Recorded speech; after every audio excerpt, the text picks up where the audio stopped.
Tantissimo entusiasmo, noi siamo molto carichi e pensiamo che questa per noi sia la volta buona, perché i temi che lui ha trattato, dai giovani alla casa all'ambiente, sono temi che i veneti vogliono sentire e non certo le beghe di politica del centrodestra con Zaia, candidato sì o candidato no. Noi lavoriamo sui temi, questa è la partenza. Il sentiment nel centrosinistra è quello di chi ha imboccato la strada giusta, quella della svolta per guidare la regione dopo 30 anni di governo a destra tra Galan e Zaia.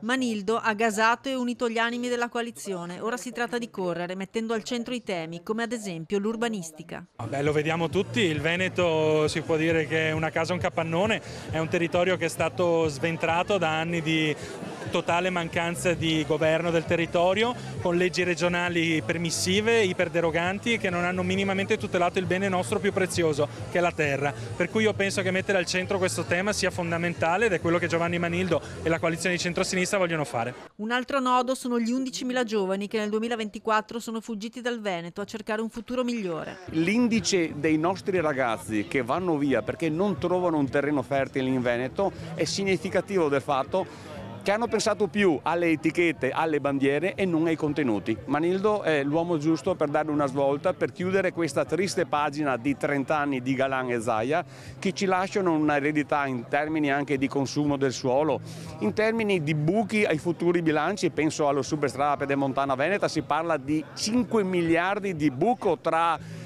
quello che dovremmo dare al privato e le entrate da pedaggio. Da Piero Fassino, che si candida come portafortuna, quando c'ero io alla guida del PD, dice lui vinse le elezioni a sindaco di Treviso, a Rachele Scarpa c'erano proprio tutti. Enrico Cappelletti del Movimento 5 Stelle punta il dito sulla sanità, sugli sprechi della pedemontana e sulla cementificazione. Perché in Veneto si dice di tutelare l'ambiente, ma negli ultimi 30 anni abbiamo raddoppiato la cementificazione portandola quasi il doppio rispetto alla media nazionale.